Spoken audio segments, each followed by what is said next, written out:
TNPSC எக்ஸாமில் பொது தமிழ் பகுதியில் தமிழறிஞர்களை பற்றி எப்படிலாம் கொஸ்டின்ஸ் கேட்குறாங்க அப்படின்னு உங்களுடைய ப்ரீவியஸ் இயர் கொஸ்டின்ஸ் பார்த்துட்ருக்கோம். அப்படி நம்ம பார்க்க போகிற 26வது ஆள் யார் அப்படின்னா பேரறிஞர் அண்ணா. சிலபஸில் நிறைய இடத்துல வராரு. முதல்ல பகுதி தமிழறிஞர்களும் தமிழ் தொண்டும்ல 4வது பகுதி தமிழில் கடித இலக்கியம். அதில் வந்து 4 பேரை கொடுத்துருப்பாங்க, நேரு, காந்தி, மூவ, அண்ணா. ஸோ அந்த 4 பேரில் ரொம்ப முக்கியமானவர். அடுத்ததாக 13வது பகுதி பெரியார், அண்ணா எல்லாரையும் கொடுத்துருப்பாங்க. அதுலேயும் அண்ணா வர்றாரு. அவருடைய சமுதாய தொண்டு தொடர்பான கேள்விகள் கேட்பாங்க.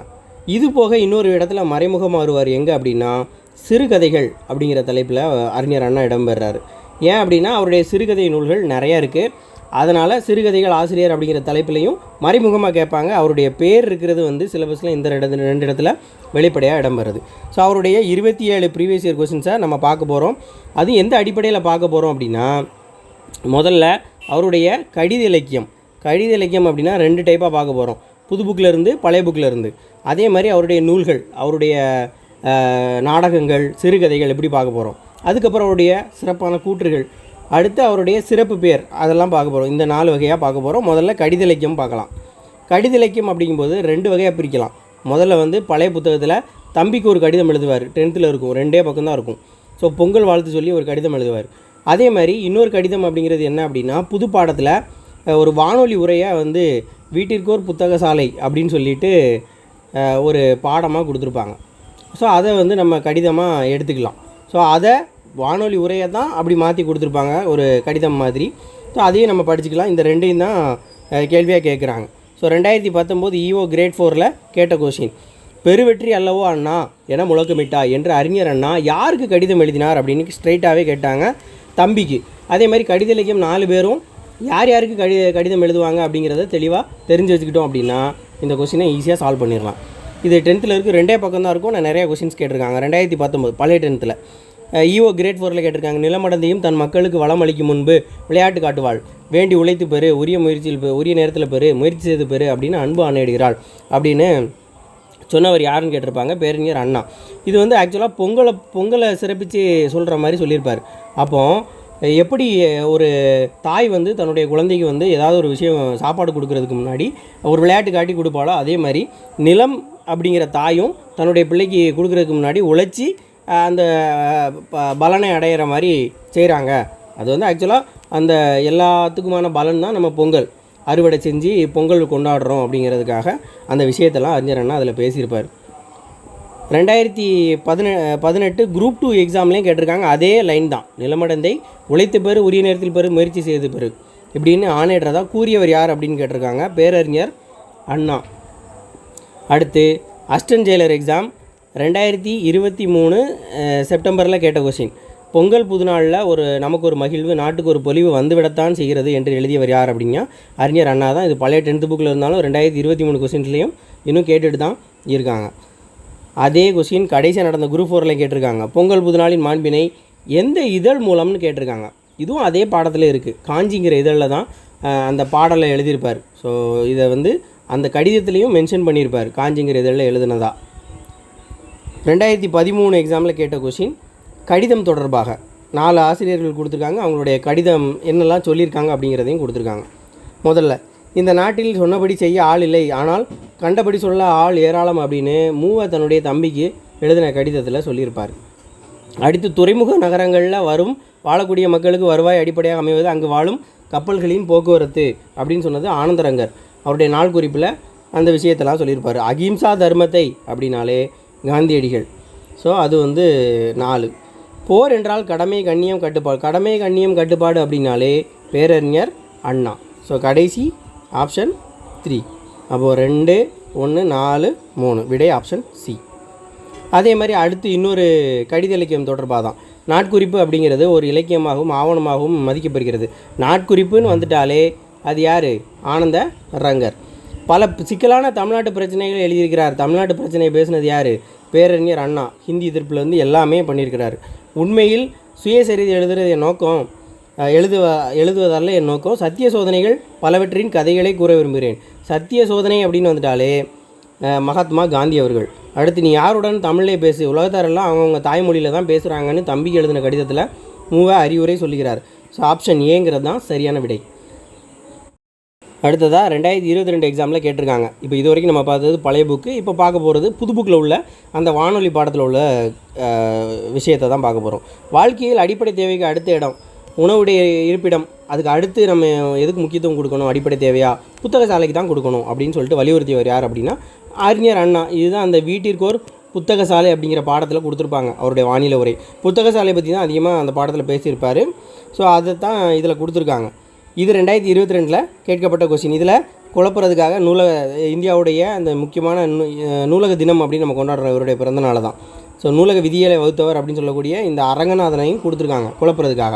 புத்தக சாலை அப்படின்னு ஒன்று அது அறிஞர் அண்ணா தான் சொல்லியிருப்பார். அதே பாடத்தில் உள்ள ஒரு கூற்று 2022 நல்ல வரலாறுகளை படித்தால்தான் இளம் உள்ளத்திலே புது முறுக்கு ஏற்படும் என்றவர் யார் அப்படின்னா பேரறிஞர் அண்ணா. ஸோ இதுவும் அந்த பாடத்தில் கூற்றுகள் கொடுத்துருப்பாங்க. ஒரு பாக்ஸில் கொடுத்துருப்பாங்க. அறிஞர் அண்ணா சொன்ன முக்கியமான கூற்றுகள் எல்லாம் கொடுத்துருப்பாங்க. அதில் இந்த விஷயங்கள் கொடுத்துருப்பாங்க. நல்லா வரலாறை படித்தாதான் இளம் உள்ளத்தில் புது முறுக்கு ஏற்படுத்தும் அப்படின்னு சொல்லிட்டு அறிஞர் அண்ணா சொல்லியிருப்பார். இதோட அவருடைய கடிதம் தொடர்பான கேள்விகள் வந்து முடிஞ்சுது.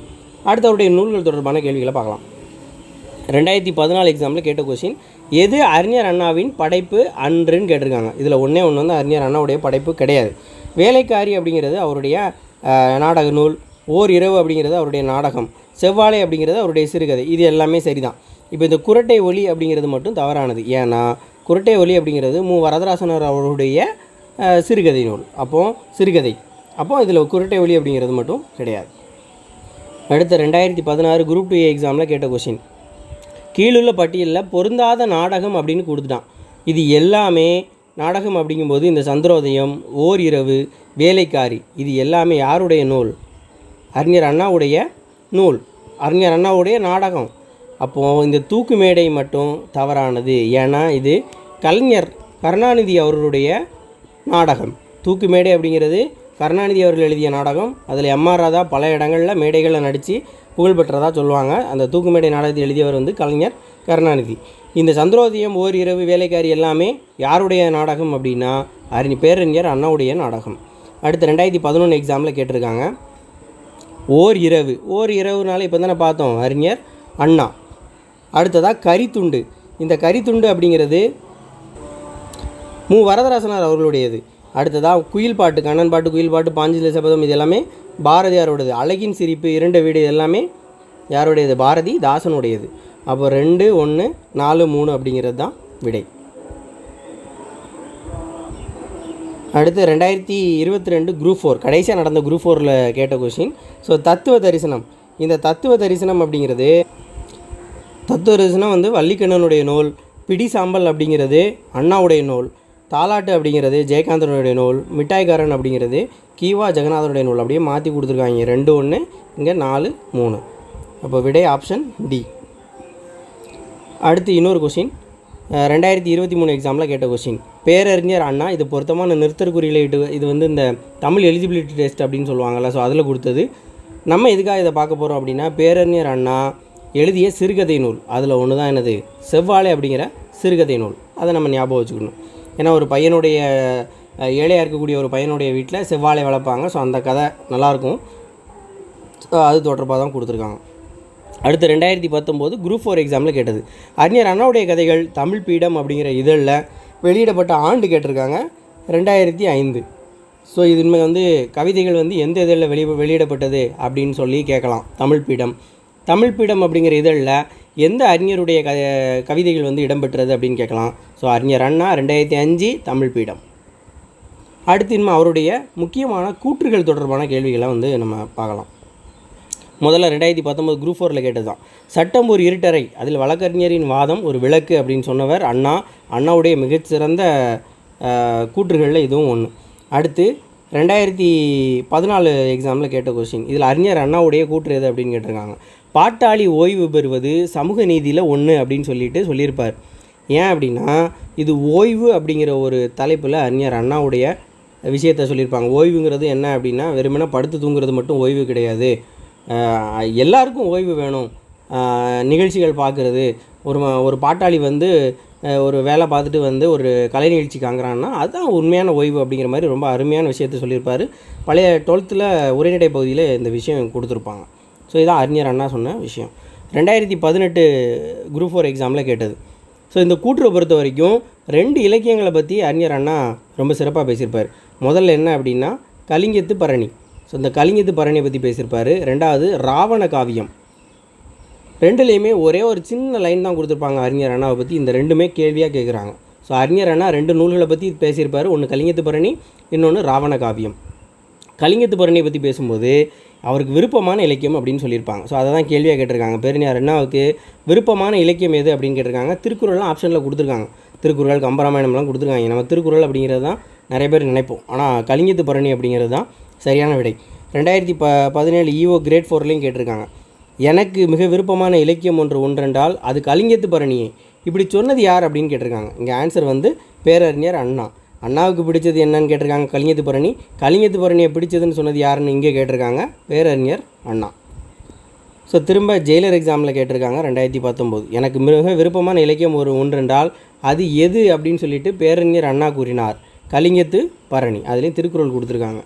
ஸோ கலிங்கத்து பரணி. பொதுவாகவே திருக்குறள் தான் எல்லோரும் நினைப்போம். அசிஸ்டன்ட் ஜெயிலர் எக்ஸாம் 2016 அதுலேயும் கேட்டிருக்காங்க. எனக்கு மிக விருப்பமான இலக்கியம் ஒன்றென்றால் அது கலிங்கத்து பரணின்னு கூறினது யார் அப்படின்னா பேரறிஞர் அண்ணா. அடுத்த கொஸ்டினும் அதே தான். ஒரே எக்ஸாமில் 2 தடவை கேட்டிருப்பாங்க. எனக்கு மிக விருப்பமான இலக்கியம் கலிங்கத்து பரணியை எப்படி கூறியவர் யார் அப்படின்னா அண்ணா துரை. அடுத்து ஹைகோர்ட் எக்ஸாம். இந்த கொஸ்டின் வந்து நிறைய டைம் கேட்டிருக்காங்க. எனக்கு மிக விருப்பமான இலக்கியம் ஒன்றென்றால் அது கலிங்கத்து பரணின்னு சொன்னது பேரறிஞர் அண்ணா அவர்கள். அடுத்து இப்போது ராவண காவியம் பற்றி சொல்லியிருக்கிறாரு. என்ன அப்படின்னா இது 2023. ஸோ இது புது புக்கில் உள்ள கண்டென்ட். இனிமேல் கேட்குறதுக்கு அதிகமான வாய்ப்புகள் இருக்குது. காலத்தின் விளைவு, ஆராய்ச்சியின் அறிகுறி, புரட்சி பொறி, உண்மையை உணர வைக்கும் உன்னத நூல் அப்படின்னு பேரறிஞர் அண்ணாவால் குறிப்பிடப்பட்ட நூல் எது அப்படின்னு கேட்டிருக்காங்க. ராவண காவியம். ராவண காவியம் தான் அவர் சிறப்பித்து சொல்லியிருப்பார். இனிமேல் ராவண காவியத்தை வந்து காலத்தின் விளைவு, ஆராய்ச்சியின் அறிகுறின்னு சொன்னவர் யார் அப்படின்னு கேட்கலாம். பேரறிஞர் அண்ணா. அடுத்து சிறப்பு பெயர். அவருடைய சிறப்பு பெயர் பார்க்கலாம். 2016 VAO எக்ஸாமில் கேட்ட கொஸ்டின். தமிழ் நாடக கலைக்கு ஒரு பெர்னாட் ஷா அப்படின்னு பாராட்டப்பட்டவர் யார் அப்படின்னா பேரறிஞர் அண்ணா. ஸோ இதெல்லாம் பழைய புக்கில் உள்ள விஷயம். 2022 எக்ஸாம்லையும் கேட்டிருக்காங்க. தென்னாட்டு பெர்னாட் ஷா என்று அறிஞர் அண்ணா புகழப்படுகிறார். இது விடைக்கேற்ற வினா தான். அப்போ அறிஞர் அண்ணா எப்படி புகழப்படுகிறார் அப்படிங்கிறது தான் விடை. ஆனால் தென்னாட்டு பெர்னாட் ஷா அப்படிங்கிறது அறிஞர் அண்ணாவுடைய இன்னொரு சிறப்பு பெயர். 2019 ஜூனியர் இன்ஸ்பெக்டர் அண்ட் கோஆபரேட்டிவ் எக்ஸாமில் கேட்டது. திரையுலக அகத்தியர் என்று சிறப்பு பட்டம் பெற்றவர் யார் அப்படின்னு கேட்டிருக்காங்க. பேரறிஞர் அண்ணா. அப்போ அண்ணாவுக்கு 2 சிறப்பு பெயர்கள். ஒன்று என்னது பேரறிஞர் அண்ணா நம்ம சொல்லுவோம். ஸோ அது விஷயம் இல்லை. இன்னொன்று என்னது தென்னாட்டு பெர்னாட் ஷா அப்படின்னு சொல்கிறோம். இன்னொன்று திரையுலக அகத்தியர் அப்படின்னு சொல்கிறோம். ஸோ இதுதான் அறிஞர் அண்ணா பற்றிய ப்ரீவியஸ் இயர் கொஸ்டின்ஸ். ஸோ அடுத்த வீடியோவில் இன்னொரு தமிழறிஞரை பற்றி பார்க்கலாம். நன்றி.